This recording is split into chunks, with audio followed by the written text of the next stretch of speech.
Reloading bench back again. So let's talk about trimming. Trimming the 416 Barrett. So when I decided to go down this path with the 416, I knew I wouldn't be shooting in volume. And my reloading career started with a lot of Lee gear, and it was very economical, and it served the right purpose for the cost I was willing to invest at the time. And for example, a low volume cartridge. For me, I was very satisfied using the ball cutter. So in the Lee world, you would take your case gauge length, your case gauge, screw it into the ball cutter.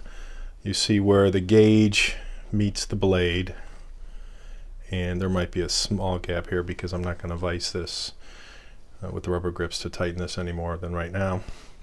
And then you would simply chuck your brass into, obviously this is not the drill, this is not the bit for the 416 at the moment.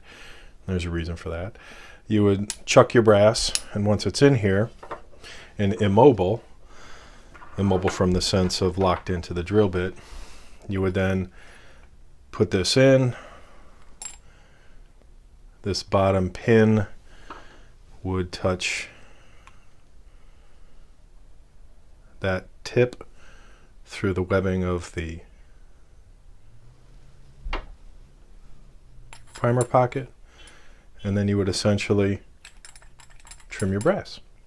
So what was happening, and shame on me because I took it for granted, that every time I tested 416, I was getting about that much clearance. So there was nothing to trim. And since I had Lee make this gauge, or make my 416 Barrett gauge, a custom gauge, I took it for granted that everything was correct, because when measured, it was 3.263, I believe. And nothing was ever long enough to trim, so I left it alone. And what was happening was a combination of two things. The cases were not capable of being chambered, potentially because of the length, and also we had a resizing issue. I solved the resizing issue, and I got in touch with Lee, sent them pictures of their case gauge with a 416, showing it was physically impossible for their custom gauge to trim, because a gauge or a piece of brass that was out of spec was still too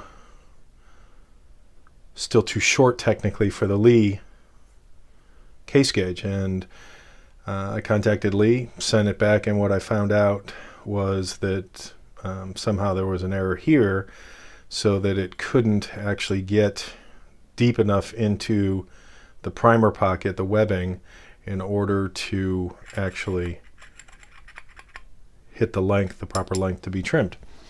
So I'm kind of bummed, because the time that it took me to order this on the phone and have it delivered is now less time than it's taken me to return the case gauge with a piece of fired brass longer. I think it was 3.278, so that they could actually trim it. The time that it's taken to receive that, I'm still waiting. It's been over a month, and kind of a bummer, but it is what it is. I still have faith in Lee.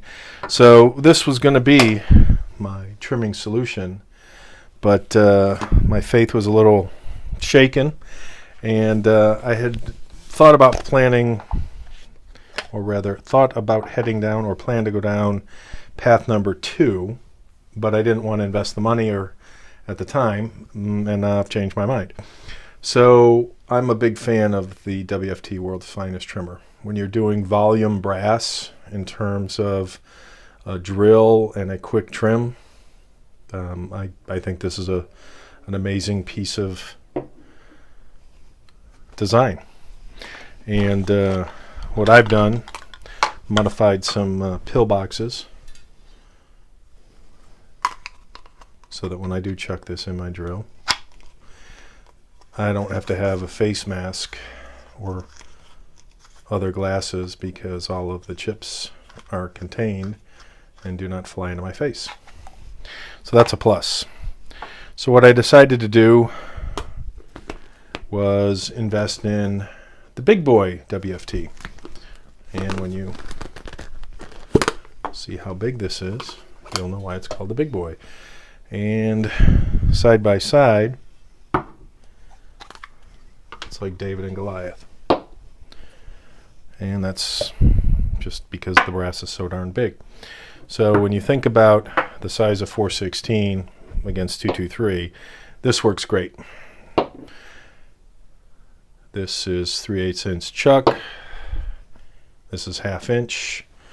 And I've also done something similar, picked up a plastic so that when this is spinning around, I don't have to worry about chips of brass flying in my face or eyes.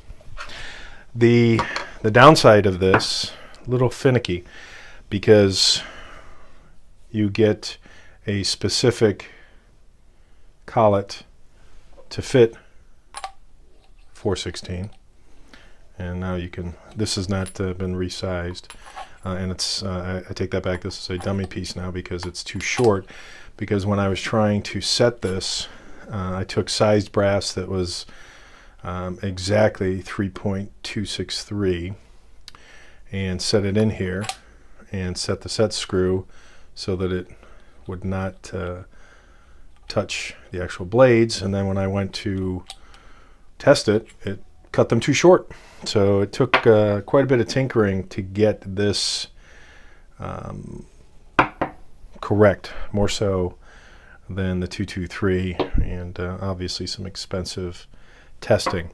But I will go to the Lee once the Lee is back, and I did invest in this. I think this was like, I want to say $79 just for the body, and another $30 for the actual 416 collet insert, whatever they call it, and then obviously shipping. So happy with that.